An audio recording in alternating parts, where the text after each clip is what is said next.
Welcome everybody to 12 quick random comic book story reviews, where I blindly pick a bunch of comic books off one of my shelves. I'll say a few sentences about them with very little spoilers, and then I'll give them a grade. So let's get started with this episode. Alright, let's start this episode with Spider-Man Coming Home. The tension and the life-threatening situation Peter finds himself in is heartbreaking in this book. It's a masterful job from writer J. Michael Straczynski. The reader really feels desperate for Peter, and I wasn't sure how he was going to get out of this one.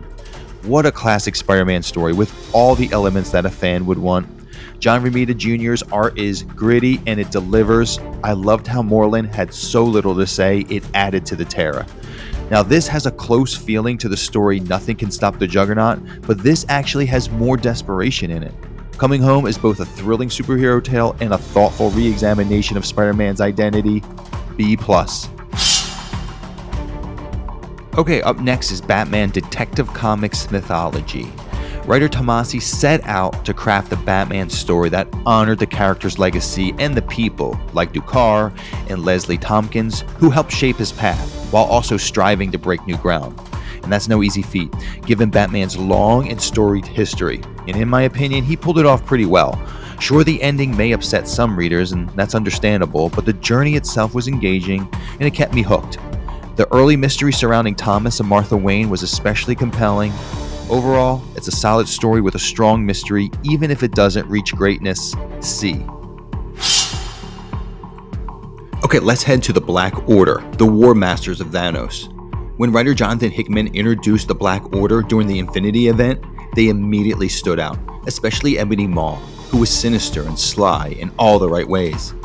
Hickman's top-tier writing made them interesting. Unfortunately, under writer Derek Landy, the quality noticeably drops. The Black Order doesn't feel threatening or wicked enough in this story, it's just too lighthearted. Landy tries to add character depth to the group, but it falls flat.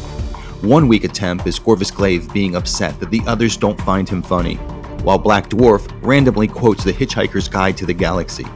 Despite a mildly entertaining villain and a few decent moments by Nova, this book ultimately misses the mark. D-. Okay, up next is X-Men Mutant Massacre by writer Chris Claremont, and this is a milestone crossover that had major consequences for the X-Men universe, but it doesn't always land as well as its reputation suggests. The story sets a dark tone with the brutal slaughter of the Morlocks, showing that the mutant world isn't safe even underground. But the narrative can feel scattered due to the number of characters and tie-in titles involved. Now, Claremont does bring emotional weight to some of the scenes, especially with characters like Angel and Colossus, which both had shocking moments in this book, but the pacing jumps around, and not all the subplots feel earned. It's important in X-Men history, just not always as gripping as you'd hope. C+. Alright,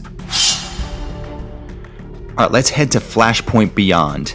This is not some cute little Flashpoint side story. This is a huge tale, and I love Thomas Wayne and everything Flashpoint. I think so many cool ideas came from this world, such as Martha Wayne's breakdown. But as good as this is, I feel Flashpoint Beyond was missing something from making it amazing, something I just can't explain. I can't put my finger on it because it has so much going on, and it all works. From Wonder Woman and Aquaman's conflict, to Gilda Dent, to Corky Baxter, but it's not top tier for me. Now warning, if you don't know about Flashpoint or the Button or Doomsday Clock or the Time Masters, I might stay away from this. This is not for newcomers, which is certainly fine, but I'm giving this a B-. Okay, up next is The Death of Captain Marvel. I first read this when I was younger and I found it incredibly moving and well executed. Revisiting it now, the impact is even deeper, especially since I now know people who have faced cancer. The story carries a heavy, unsettling tone that lingers. It's a testament to how effectively Jim Starlin evokes emotion in this book.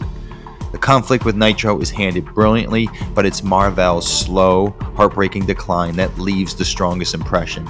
A powerful and devastating read this is. A-. Alright, up next is Maximum Security. It is an Avenger X-Men crossover. Now this book is the reason people think comics are for kids. I read every comic I start with, no matter the struggle, but this almost broke me. I was so close to quitting, but I finished. I am not sure how. There is nothing positive in this story. The alien politics are a joke. The cast of characters are too big for writer Kurt Busiek to handle. The plot looks better on paper than it actually reads. The stakes are hollow, no tension is built, the dialogue is a chore, and the resolution is abrupt and unsatisfying. F-. Alright, let's go to Hellblazer, Newcastle, a taste of things to come. If you want to know the greatest Hellblazer story, it is actually a single issue story. Not one of the longer story arcs like Family Man or Original Sin. It is issue number 11 from Jamie Delano's run. It is super gripping, it's disturbing, and it will leave you feeling uncomfortable, and that is a good thing. We need more comics to cross that line, get us out of our comfort zone. Now this is what you have to keep in mind though. This issue sets up Constantine's origins and the reason for a lot of his future motives, so it needed to be perfect, and it is perfect. Delano nailed it. Bravo to him. It is traumatizing yet beautiful work. A. Okay, let's head to Deadpool, Dead Presidents. I enjoy Deadpool as a character, and I think his movies are marvelous. He works best for me as part of a team or as a side character, but I rarely find myself drawn to his solo stories. Dead Presidents does bring the laughs. Writer Jerry Dugan and Brian Posehn managed to pack in more funny lines than I expected, and the clean, cartoonish artwork really enhances the humor. Still, I can't say I hold this book in high regard, and by the end, I was mostly just waiting for it to be over. C-. Alright, up next is Batman, The Winning Card. Writer Tom King reimagines Batman and Joker's first encounter as something far more horrifying. It plays like a slasher-style take on Ed Brubaker's The Man Who Laughs, and honestly, I prefer King's version. I've always gravitated towards a Joker who's terrifying and unsettling over the campy, fish-throwing, pogo-stick-riding version. This story delivers chilling Joker moments and subtly deepens the dynamic between him and Batman. The artwork perfectly complements the tone, casting Gotham in a shadowy, almost nightmarish light. A-. Okay, let's head to Original Sin. I am a sucker for this book. Maybe it's because I love murder mysteries. Maybe I like the team-ups in this story, like Doctor Strange with Punisher, Emma Frost and Black Panther. Maybe it's because the plot is such an awesome idea. Or maybe it's because the art is so incredible that I'm blind to the holes and problems with the story. Mike Deodato illustrates while Frank Martin colors, and it is truly amazing. This book is so beautiful. The art raises the story to feel enormous, to feel grand. It's Deodato's best work ever. I love how he draws Bucky and Moon Knight. I love how he draws everyone. His work here is better than his Savage Avenger work. It's better than his work in Infinity Wars, which is his worst. This was a big summer event, but it felt much more imaginative and unique than the typical Marvel event. And it's just pure fun, even if you're left with a lot of questions afterwards. B+. For our final book, let's go to Superman Up in the Sky. I was moved by this. I was moved more by this than All-Star Superman by Grant Morrison. The premise hits hard for me, and I thought it was beautifully designed and laid out, and I was highly invested.